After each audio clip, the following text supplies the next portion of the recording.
And again, it's not with the universities. It's not with the coaches. It's not with the players. It's with these crazy and really, really rich boosters. Ruiz has not heard.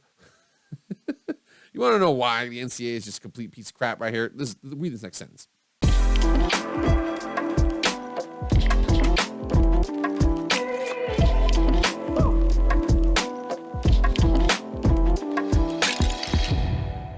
What is up, everybody? It is Jake with Master Football, back at it again. Happy Monday. Thank you so much for being here. If you've never been here before, this is Jake with Master Football, pro football, college football, video game football, anything related to American football we discuss in this show right now. Please subscribe, like, share, comment, do all that stuff. I'd really appreciate it. Without further ado, let's get into the video. All right, guys, I was able to, what's the correct word I want to use here? Pontificate. Think about something this last weekend. So there's a lot of stuff happening. The Jordan Addison situation with NIL, people leaving, the transfer portal. And again, what I think is happening right now is the craziness of NIL is being facilitated through the transfer portal. And it is actually that the transfer portal is the vehicle that it happens, but NIL is a big serious situation here. But I was thinking about this, and I was like, man, it just seems kind of icky that all this money's exchanging hands. I don't really like this whole situation. It's crazy. It's all this is happening. The big issue is the fact that what was happening behind closed doors is now happening in front of closed doors. And again, I know that a lot of people are going to say, you're going to see a couple things in these articles I'm going to show you here that, oh yeah, we're being compliant. This isn't pay for play. This isn't pay for play. I feel like in many instances, what they have to do to not have it be pay for play is so vague, is so unclear. And the NCAA really isn't doing anything right now. Let's get into these articles really quickly. I want to show you what I'm talking about because like I said, it's not so much the NIL is creating a new revenue stream. It's the fact that these revenue streams have already existed and these relationships have already been being cultivated. We're just seeing it happen in the open. I actually want to talk about this really quickly here because this is actually a very big, good sign for those of you people out there who are like, oh man, the SEC is just going to absorb. They're going to create a super conference. It's going to be 30 teams. They're going to do this. They're going to do that because the SEC seemingly would benefit from that immensely. But you see the fact that the Pac12 and the SEC commissioners, George Kliavkoff and Greg Sankey, visit Washington in pursuit of help with NIL policies from Heather Dinich and Adam Rittenberg, basically saying here that they have reached out to senators in Washington on Thursday to ask for legislative help surrounding name, image, and likeness, because unfortunately, the NCAA is not really doing much for them. States here that Kliavkoff contacted Democratic Senator Maria Cantwell, whom he knows from their time working together at Real Networks. In addition to he and Sankey met to discuss the need for legislation with Cantwell and Republican Senator Marsha Blackburn, as well as other senators from both parties.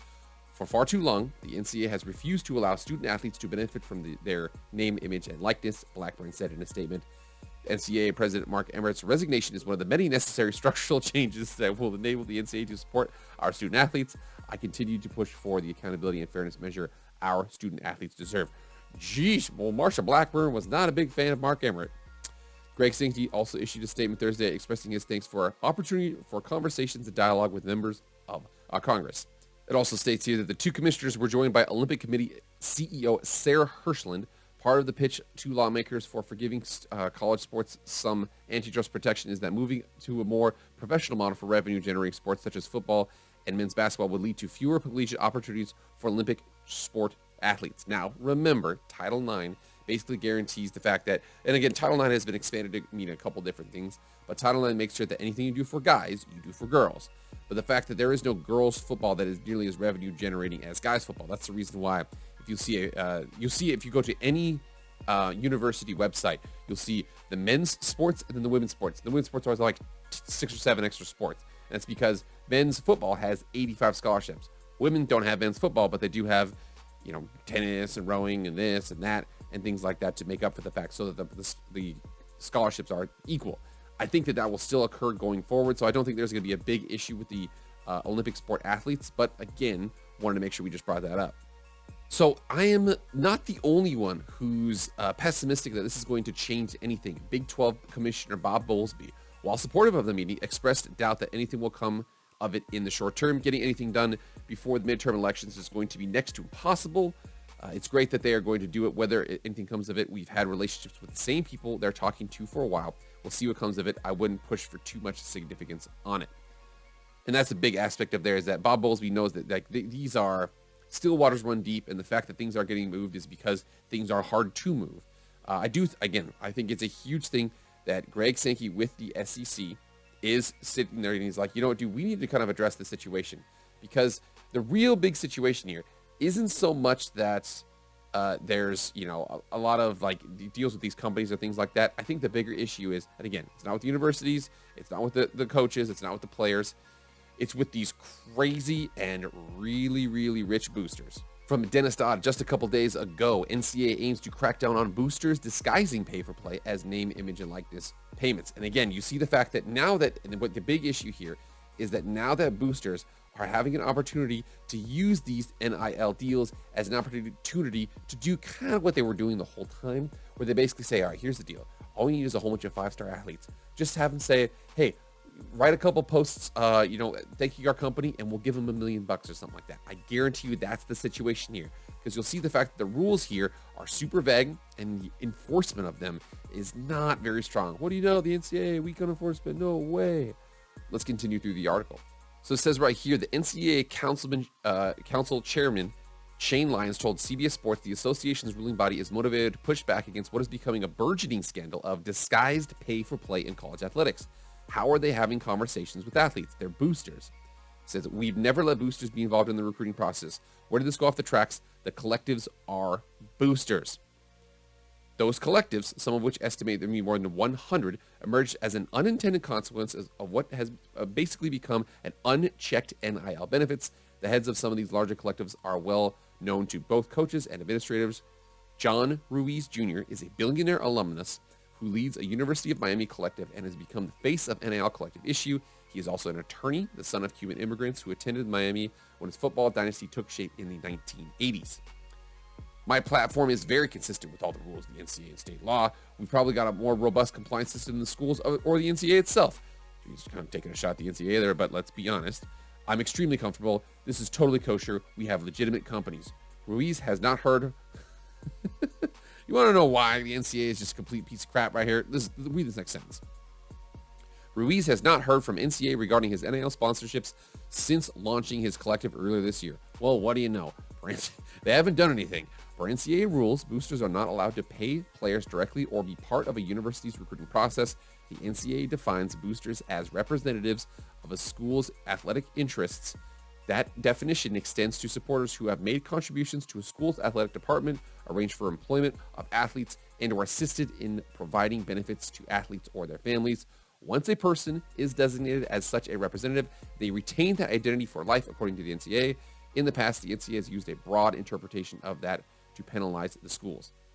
I have Boise State season tickets. I had a $25 donation to the BAA, scholarship fund or whatever. So I don't even think it was a scholarship fund. In essence, what it was I paid $25 to be a booster. I am a booster of this team perpetually going forward. I can't have any contact with recruits. I can't do anything of the sort. I am a booster permanently. Ruiz's involvement in paying athletes for promoting his companies via social media and videos could be a test case for the NCAA if it chooses to take NIL after months of inaction. NCAA rules and some state laws mandate an athlete must perform some task or action other than playing football in exchange for their compensation. The guidance from the NCAA is you're in violation of the rules because the rules haven't changed, said Lyons, who is also the West Virginia athletic director. So remember there, and again, those rules are very, very vague, but it basically means that, and again, you probably saw this a couple times with, a big-time recruit goes to Oklahoma. No offense to Oklahoma. You guys never paid any athletes, It's never happened. It's never happened. But anyways, what happens here is that, let's just say Oklahoma as an example. Might not be them. But there's a local car wash at a big dealership, and they're like, yo, dude, this is a 5-star recruit. All right, well, we need you to wash this car. He walks up. They give him they give him some Windex. He shoots it on the window. He wipes it down. They're like, all right, cool. That's great. Here's $5,000. But they were basically what it was. They were planning on giving them the $5,000 anyway. But now they're like, well, we have a vehicle to make this complaint. All we got to do is just do a little thing here and there, and you're going to be good. Remember, though, the NCAA would have to enforce this. And right now, Mark Emmert's stepping down. They have no enforcement. They have no idea what's going on. It's just allowing, again, NIL is a vehicle that's allowing boosters to do what they've always been doing. And it culminates in a situation like this. So this is where it starts to get crazy. One high-profile coach at the Fiesta Summit said recruiting discussions with recruits these days begin with NIL possibilities. A basketball coach relayed the story of a mid-major coach who was contacted by an agent. $200,000 in 48 hours are my guys in the portal. He recalled the coach while relaying the context of the conversation. One coach compared the current uproar over NIL to the cost of attendance on steroids. Cost of attendance payments were implemented in 2015 to ensure athletes were able to more appropriately cover the actual cost of attending school. These payments generally range from $2,000 to $5,000 each school year, essentially just making sure that they weren't going into debt to be on scholarship at their certain places. So they have certain things, certain meals, everything's kind of taken care of there. But again, he's saying that that is the whole situation on steroids. Again, I wanted to make sure the fact that we all understand this right now. So this has been happening for basically years now. This is an article from Bleacher Report. The NCAA said Bush received lavish gifts from 2 fledgling sports marketers hoping to sign him. The gifts range from hotel stays and a rent-free home where the Bush's family apparently lived, to a limousine and a new suit when he accepted his Heisman in New York in December 2005. So that's the situation. The fact that, again, who knows? Agents, boosters, everybody out there who wants players. And again, that's the thing. They're doing what they can to pay for these players, to pay for them, pay for these players to pay for them. Jeez, all right. You know what I'm trying to say?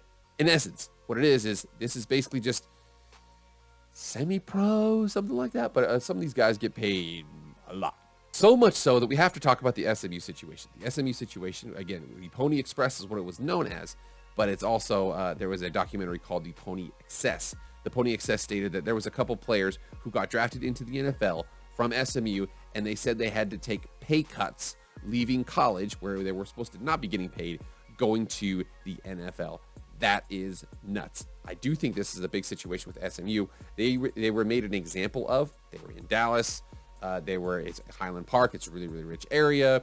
You know, they're not quite the power that Texas, Oklahoma, and all those other schools around that Southwest Conference was in Oklahoma, but they didn't quite have that clout of those other places. And I think they were kind of like SMU's kind of the new kid on the block. Let's try to take them out. That's a big situation here, the way they went after SMU. But that is a situation that happens a lot. Okay, it happens all the time. So, but now through NIL, all you got to do is check off a couple boxes, and you can pay players as much as you want. So my theory is here that basically the fact is, it feels icky when you see all that money exchanging hands, but it was happening anyway.